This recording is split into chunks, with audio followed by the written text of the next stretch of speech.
Here we go. Hello. Hello, Internet. Hello, and welcome to Benny's Alternate Universe. It's a very special episode of the show where I invite you to come step into my world and check out the tapes in my collection because I have one of my best buds, Kevin King, with me. Thank you, Benny. And he's here with me checking out two of the greatest tapes of our youth. Use Your Illusion 1 and 2. Bam. I have one, and show them 2, Kev. Now, who did the cover on these? Do you remember? They're from a background of a humongous piece of artwork. I know Dude, when that. this came out, I didn't need reading glasses. If and the now I whole totally piece of do. I artwork can't it's see from shit. is this big, it's like this little, these two figures are like right over here in the background, and they zoomed in on it. I know this was some It's like a Renaissance painting, dude. known artist. Yeah. I don't know. Who Anyway, cares? I would like to just say... Kev, why don't you kick it off? This is Kev's first time on the show, and this is my first special guest, but I've been friends Is this the 8th episode? It's episode 8, yeah. 8? Okay. I've been friends with Kev for many, many years, and I know he's the #1 GNR fan. So Ever since we were little kids, Yep. exactly. So, I would like to just point out the band obviously is from Los Angeles, but I think it's great that there's the small town element of the lead singer. The kitty's trying to get me. It's my cat, Snoop. You hear me talking to him sometimes. He wants in the Lovin's, episode. and I just told him no, so I can talk about Guns N' Roses. See? But anyway, yeah. So Izzy and Axel, the rhythm guitar player and lead vocalist, are actually from a small town called Lafayette, Indiana, and also Shannon Hoon is from there. So it's funny that he's on the album. Shannon Hoon's the singer from Blind Melon, for those who Exactly, and he actually gets co-lead vocal credit on "Don't Cry," as everybody knows, and he's in the music video and everything. Yeah, and then there's that famous scene on the rooftop with the helicopter. Exactly. But then he's on "Use Your Illusion 1" Ben, for like "Live and Let Die," "You Ain't the First," "November Rain," and "The Garden." He's in background vocal mode for that. How many records did Blind Melon actually do? They did 2 while he was alive, and then Nico was the kind of B-side album that came on after. So that. for fans of Shannon Hoon, it's a little bit of a treasure trove if you don't know that he's on Use Your Illusion 1, because that's really... How many songs is he on again? 5? He's on 5, yeah. So that kind of adds 6 to his legacy a lot. since there's 2 versions of "Don't Cry." Yeah. Listen, I'm going to let you go off on a point real quick. I'm going to get the cat out of here. I'll be right back, okay? So that brings me to my next point about how Izzy also is kind of a weird presence on the album at some points. Everybody knows he has tons of lead credit for, writing a lot of hits on Appetite too. But I think it's just funny. There's songs that Izzy isn't even on, and I didn't even know that until I was really looking over with a fine-tooth comb on the album, and I noticed that he's not on The Garden or Locomotive at all in any way. And in Shotgun Blues and Civil War, he only does background vocals. Now Civil War leads us. He doesn't play guitar in Civil War.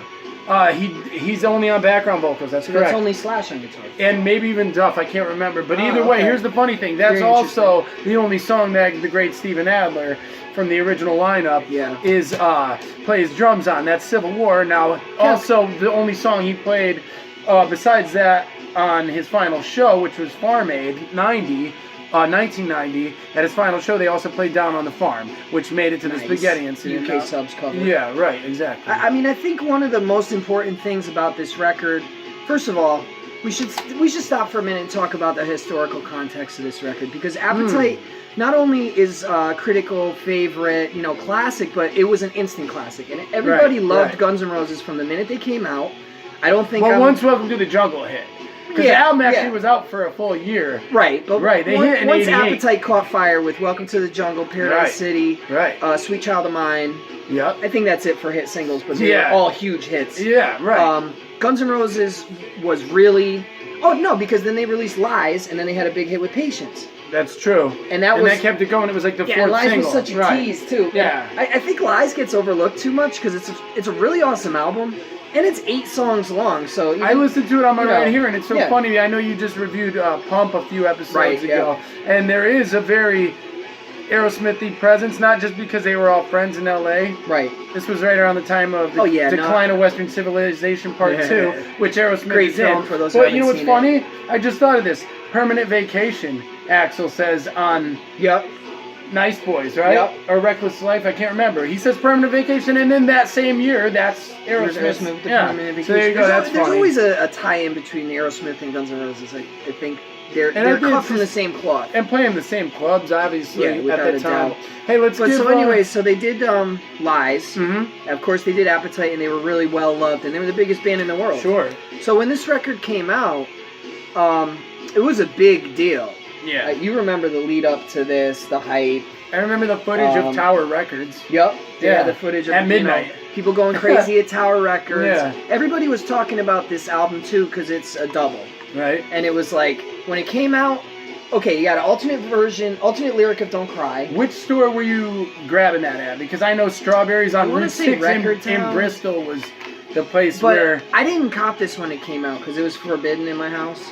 All right. So I copied it. No, I hear that. And I had the dub for a while before I actually got my hands on the real thing on tape. Nate P gave me for like a birthday present Use Your Illusion 1, and I can't even remember where I got the second one. So you didn't have both? I didn't have both at the same time. I got the second one first. Can I just say, can I just opine that one is definitely better? Yeah, I've been thinking the same thing, except for Locomotive, Breakdown, and Estranged. All the good one-word songs are on that. There's definitely been the argument that this should have been a single album, and it would have been just as good as Appetite if they cut the crap. Did release in 1998 of both of them together because Kmart and Walmart wouldn't carry the stickered versions. So the fans that have like a 1998 version, it would be like half blue and half yellow or whatever. That's I'm censored talking about version. Cutting down the track list. Yeah, right. Instead of 30 or whatever this is. Is that what it is? 30? I can't remember. It's something like that. But anyway, so this double tape came out, and there was a lot of great songs for sure, classic songs. But there was also stupid songs like Get in the Ring. Yeah, Get in the Ring, but My it's World. My World. Don't Cry, Shotgun alternate Blues. lyric. I mean, that's more of a B-side, you know Yeah, what I but mean? I think the third verse is the best part out of that whole thing. It was cool. Besides the / build-up. But I just think it would have been better as a B-side, you know? Yeah, I know what you mean. So anyway. Yeah. Hey, so let's just shout out now that you're holding the second one. Yeah. It's also the only song that Duff can I show off the warning completely sticker? wrote. Yeah, after this real quick. Okay, So it's the only song that Duff completely wrote and sings main line on is So Fine. Yeah. And also, I believe the only other song he ever has major credit on is the Johnny Thunders cover from the Spaghetti Incident of You Can't Put Your Arms Around a Memory. So Fine, which he is played a great drums tune, and too. bass on and guitar and all Really that. underrated tune. Right.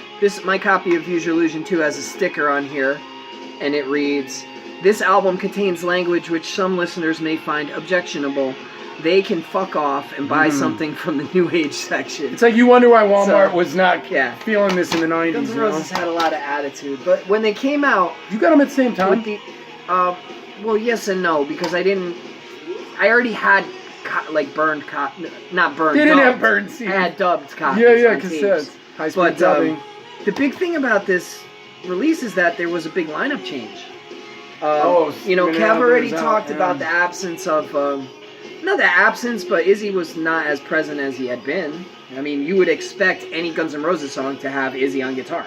Yeah, for him to not even be on two big songs like The Garden and Locomotive, and only have background vocal credit on Shotgun Blues and Civil War, that's kind of odd. That's like he's a great backup singer, but he's the guitarist. That's still a big chunk of the song. There's 20 It's like if Malcolm Young only had backup vocal credit. Right. You know, but it's kind of a good point. It also left more weight. I mean, Duff had his song because of that. Yep. Were you going to get into like the touring bit? Well, I just wanted to talk about Matt Sorum. Yeah, okay, that's cool, which would lead us into the lineup change. The new drummer Matt Sorum, formerly of the Cult, joined after Steven Adler was fired. And Gladys Knight too. I think he played. He played with Gladys Knight. Yeah. Well, anyway, thing about Matt Sorum, technically very good drummer. Metal drummer though in the band. Yeah. Like it was almost like his kick drums were triggered. They were like. His tone was different. He had more to me like a studio tone. Right. Yeah, like juiced in his up. kit. It was like juiced up. It seemed like Adler was playing more of a banged up kit, which sounded cool. And the kick sounded like like you want it to sound like that thump, Yeah. So the sound was triggered. And I think there was a lot of change in sound. Dude, this is on this album. I know this is the '90s puzzle for those at home who can't see it. We got. I think we're also ridiculous that we're talking about a puzzle. Stuff like Teletubbies. We got OJ's face. You got a couple OJs. I got OJ's face right here. We're getting sidetracked. No, that's okay. But I think it's because it's the '90s. It's okay to have the '90s Benny's puzzle. Alternate Universe. Like here's Stimpy. There's OJ. Where'd he go? There's Stimpy. And here's Ren.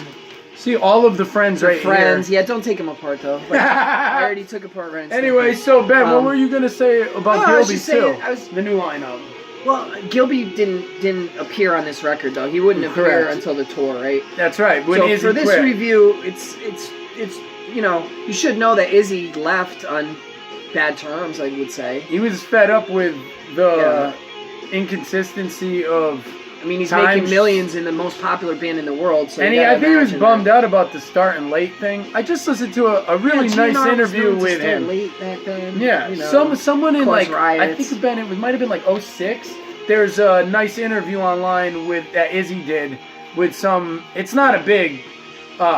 It wasn't like Viceland or anything. It's not like something big that he did. It was like a podcast he called into, and that was really cool to hear his take on a lot of things. Of course, that was already 13 years ago. Yeah, and Izzy didn't totally disappear, but he faded out pretty quick. He had his Juju Hounds. They did all right. Great. Yeah, I mean, their album was really... Initially, I think the first album went platinum. The first album was really good.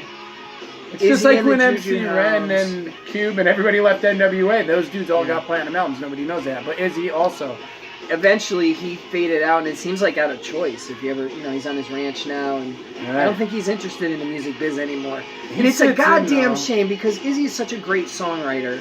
And let's just look at our tapes here. What songs did Izzy write? Starting on your side over Izzy sole writing credit on You Ain't the First. Awesome song. Double Talk and Jive. Double Talk and Jive 6 song. Yeah, those are the two that he completely wrote without. Yeah, those are his. I feel like he definitely had a hand in Dust and Bones. He sings lead vocal on the second song on both of them. Yep. He wrote with Duff Slash and Izzy. 14 Years, is that one of his? He's got the lead vocal on that. I thought that was cool how they did that sequence-wise, how they hit you with cool. I never noticed that. And then all of a sudden the second song is like an Izzy's vocal. Yeah, you're right. So after all these years, you can still hear new stuff on I would say there's so many great songs, but dude, besides having a new drummer. Over the years, Double Talk and Jive has been, I think, the song that I've gone back to. Like, I went back to that, and it was like the only, and it's on right now. That's so awesome. That's really cool. I love 14 Years. That's one of my favorite deep cuts. Yeah, I know you always mention that one. Especially, I don't know, it just has like a personal resonance for me. And Yesterday's. I like the sequencing on this tape too. Civil War, 14 Years, Yesterday's. Knocking on Heaven's Door, I don't know. I don't know. It's okay. The best version of that is on the Ritz. Yeah. Like the 88 Ritz, the MTV airing. Definitely. I don't know, I'm getting I don't want to miss out on a lot of things. There's so much riffs on this album. There's so much great guitar riffs, all tuned down a half step, as usual, in D sharp standard, as opposed to standard E, which is very common at the time. I know Pixies did it, Nirvana did it, a lot of major bands. Did Nirvana do that? I didn't know that. Yeah. Even like Utero. They got a new drummer. Kind of tightened up the sound, made it a little more gloss to me. Metally. They also got a new keyboard player. Dizzy. Yeah. I don't know how much Dizzy is really on the album, but it is way more keyboard heavy than their previous two albums. I would say, sure. and then sometimes he would even handle November Rain's piano line, so Axl could run around in his fucking shorts. And Axl, like, if we want to talk about how the sound changed, I think Axl was able to get more of his balladry through. I don't know. I gotta say it's for the worse. November Rain is a classic. Don't Cry is a classic too, but like Estranged is not. Yesterday's, I like it. I love Estranged. You love Estranged? Yeah, it's got that freaking... It goes on for a long time, goddamn bro. guitar line that's just tremendous. It does go on for a long time, though. I could never hear piano ballads 80% of November Rain, and I would be fine. Let's talk about other Live and Let Die. They got instrumentation that's pretty radical on this. They got the But don't you feel like their sound... I guess, like, they went into a lot of different arenas on Use Your Illusion, which they never really did before so much. They're big on covers, dude. Yeah. Knocking on Heaven's Door. I mean, just look at the track list on one. Move to the City. November Rain. This is side 2 I'm referring to. Yeah. November Rain. The Garden. That's kind of Garden and Garden of Eden, just to confuse everybody. Right. Garden of Eden is, like, real heavy. Yeah, and they got the Don't video Damn for that. Me. That's a great one, too. I've been listening to that a lot in the car. Don't Damn Me. It's very, the flow of his cadence, like Axl, almost is like rapping in some of them, Dead Horse. Sometimes I feel like I'm kicking a dead horse. That's the only song that That's Axl... like the Stones vibe on that, right? isn't it? Axl plays that honky tonk women guitar vibe. on that.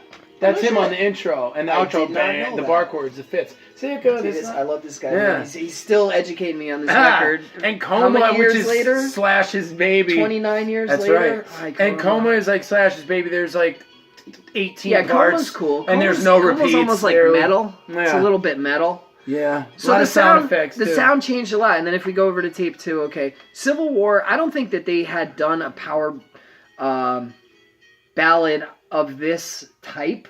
Right. It's like it could have been written in like 1983. It has those big it's ringing arena rocky. chords. Yeah. Arena rocky, real arena rocky, like almost Journey arena. Yeah. Or like Who. Maybe, yeah. Who-esque. It was definitely a different vibe for them. It still sounded GNR, and it was great. I'm gonna go flip the tape. Yeah. Yesterday's another. It's not a ballad, but it is an Axl piano tune, and I think that one's really cool. Knocking on Heaven's Door. We talked about. Get in the Ring. Can we talk about Get in the Ring for a minute when you get back?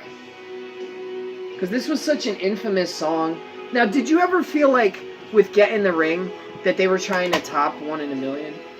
Well, as far as being offensive. Yeah, I feel like 1 in a Million was trying to top Appetite as a whole because that was so shocking. Right. And then Get in the Ring was trying to top 1 in a Million. 1 in a Million was about talking shit. Let's talk about 1 in a Million for a minute. What's your take on this tune, really? Do you like this tune or not?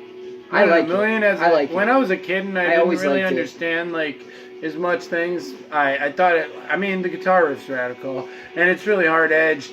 I think it's funny, Axl Rose was not shy about like going into interviews, like speaking inside of you, but certain people just only want to hear what they want to hear, and I don't know. It might be bureaucratic of him to say it was from the point of view of somebody looking at people in the bus station.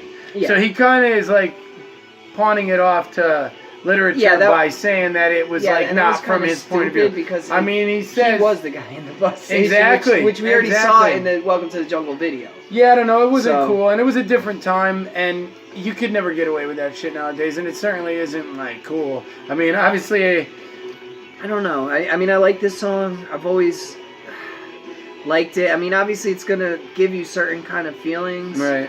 And it's hard to say. Like, it's a hard song to get behind. And they had issues, but at the same time, too, it's like he's speaking from the heart. Well, think about this, for better or worse. Think about this. I think that's what makes it so. When they got to open for the Stones on the Steel Wheels tour, '89 or whatever, because Lies came out November 29th, '88. Yep. So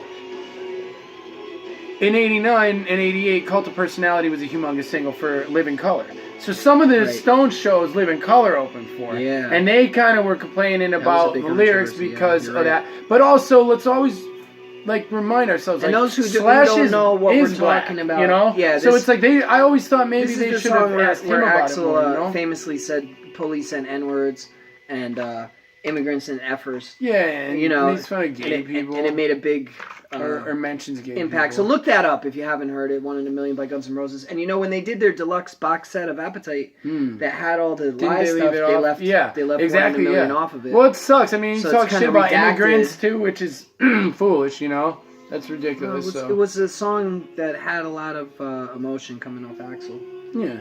No matter how much he tried to deny it, it's clear that that's really how he felt. You're all alone. I mean, I'm sorry. Right. All the denials. But then, okay, so to bring it back to Get in the Ring. Okay. Bob Guccione Jr. Okay, now we just had a conversation about 1 in a Million. How effective was Get in the Ring at starting a conversation compared to 1 in a Million? When I was 12, that shit was fucking popping, dude. I remember, we tricked one of the school dance DJs into playing it, and then, because it worked. It got halfway through when he was really going ham on it, and he stopped the record, but we got a good laugh out of that. So anyway, this song, Get in the Ring, for those that don't know, is a song where Axl takes a minute to really do a diatribe rant against this guy, Bob Guccione Jr. from Spin Magazine. And now, what started that? I don't Do you know. I mean, obviously he slighted Axl in some way, or slighted Guns N' Roses. Maybe in the press. But what does Axl say? Get in the ring, you bitchy little MF, or I'll kick your fucking... I don't know why I'm not swearing on the show tonight. Yeah, it's kind of silly. I always swear on the show, but... I think we've gone over that. There's some lackluster tracks, like you said. Shotgun Blues, Get in the Ring. It's kind of weak. And let's talk real quick about My World. Well, Well, we're just talking about the different sounds and how the sound Yeah, a lot of changed. sound effects, just like in Coma. You know, even like program drums. So Fine was such a beautiful ballad. Yeah. And you didn't really have that up to that point, an electric, Exactly. you know, beautiful ballad with Duff clean electric doing his guitars. best Johnny Thunders-esque vocal I love that. performance. Hey, also don't forget, you know, I think it's cool that when Gilby had joined on the touring band in '92, when they did the Paris show, Yeah. Jeff Beck was supposed to play Locomotive with them, and the only footage of that is on YouTube with them doing like 8 or 9 minute version of it, them teaching Beck like the changes. That's pretty awesome. But apparently, the mics on the drums like ended up ringing out so hard from a cymbal, and it gave Jeff Beck tinnitus in his ear, and he couldn't even play the show. So Jeez, technically, the only Kev, I got to give us the 2-minute warning That's because it, yeah. my phone does run out of memory. Real quick, let's unfortunately, let's talk no about Jeff My Beck World. on No the Jeff live Beck show. that we know of. Yeah, Let's talk about My World.